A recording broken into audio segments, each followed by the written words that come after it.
right. So welcome to this edition of Go Beyond the Wines Conversations. My name is Ashley Komerick from Komerick Communications, where we help wineries go beyond the wine to turn their visitors into lifelong loyal customers and raving fans. And today I am so pleased to be joined by Christa-Lee McWatters Bond, who is herself and also as her whole family is an integral part of the past, present, and certainly also the future of everything that is British Columbia's wine industry. So Christa-Lee, thank you very much for joining me today. Thanks for having me. Thank you. Lovely to have you.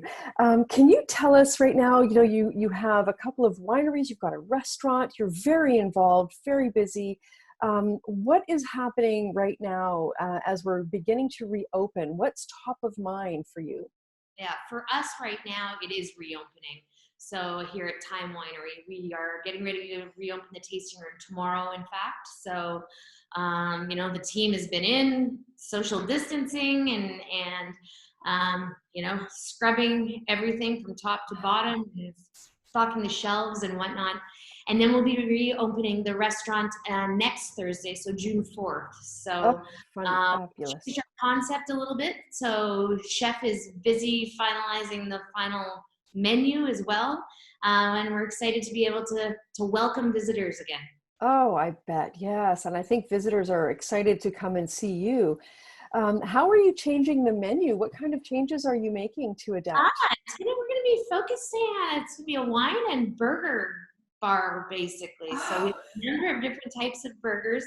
Our Time Burger has always been our largest selling item. So we've decided to expand on that a little bit more. We're finding that through this time, people tend to be sort of, I guess, focused more on that comfort food and something that's a little more homey, comfortable. So chef is still amazing and can do those pretty plates as well, but we thought for the time being that we're going to focus a little more on that substance and filling comfort food.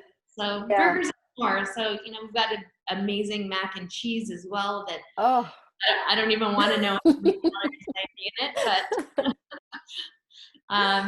it's again just I think this has been a hard time for everyone, right? So you want that familiar but comforting feel. So I think you're spot on with that. And I know anyone that I talk to is just really dying to get out there and see people again and reconnect. And so I think the comfort food menu is going to really appeal to a lot of people.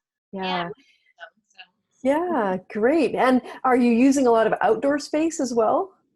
We are. So we're fortunate in that we're located right downtown Penticton, but when we built the winery, we licensed our entire property. So our crush pad is licensed. We've got a patio that's licensed for 50. We're only setting it up for 20 so that we can maintain the distance as well. But we've got quite a large space as the whole building.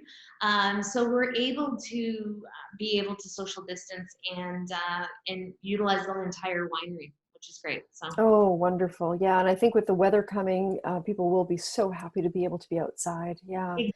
We have at the front of our building 3 large garage doors. So even when you're inside, it feels like you're outside. So we hope that people feel comfortable and come and visit us. Fantastic. Yes. June 4th for the restaurant. Yeah. And tomorrow for the tasting room. Now you are also very involved in the British Columbia Wine Institute.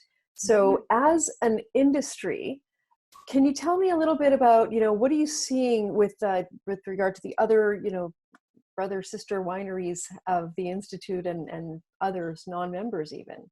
Well, in talking to, colleagues at other wineries, it's been a trying time for absolutely everyone. There isn't anybody that hasn't been affected. But we're seeing that people are still drinking wine, thankfully. So just seeing our channels shift a little bit. So instead of dining out in restaurants, obviously, because we haven't been able to do that, We're seeing a lot more online sales, direct to consumer. We've been open for sales only, so we've seen more people come in and buy cases of wine, whereas before maybe they'd buy a bottle or two.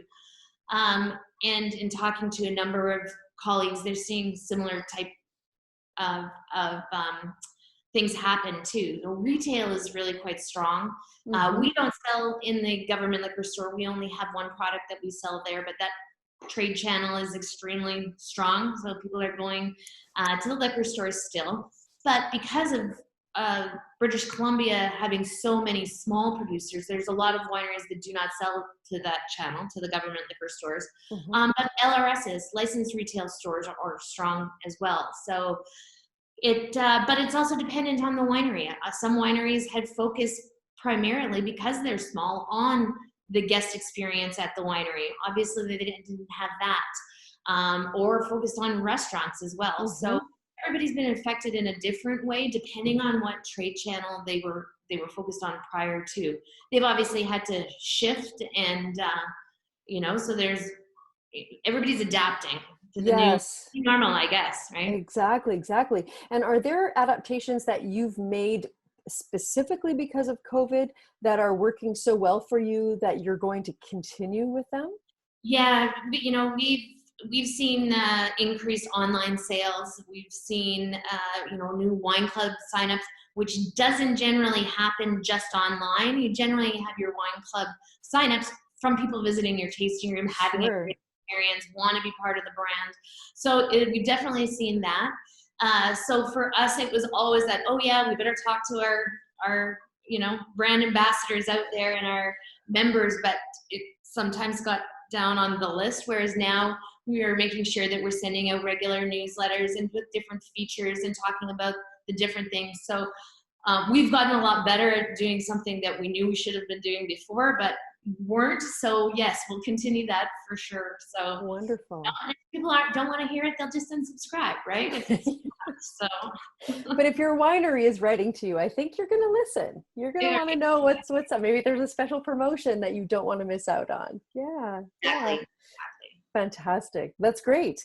So Christa, I want to ask you, just in closing, tell me about one specific wine of yours, and tell me about its characteristics. We often say that wine is like people. So describe to me one of your wines and tell me in what way you resemble that wine, or that wine resembles you. Oh, I guess I would have to say our Evolved Cellars Pink Effervescence. Number one, people know me. They know that there's very few days that go by that I actually don't consume the product itself. But I love all of our wines, but I really love this one in particular, and I think it kind of is like me, because it's got great fruit forwardness. It's got a little bit of strawberry, a little bit of watermelon, but it's lively, and it's I like to think that I'm generally fairly upbeat and try to think of the positives. And that's what that product reminds me of. It's you can't be upset and drink bubbles. It doesn't work. So I'd say our Pink Effervescence. Yeah. So you're a force of positive, lively, fruit forward power. I try to be. Yeah. Okay. Wonderful. That's great. Well, I look forward to visiting the winery when I'm going to be up there, which will be quite soon, and I'll definitely look for that Pink Effervescence. Perfect. Yeah. Really having you visit.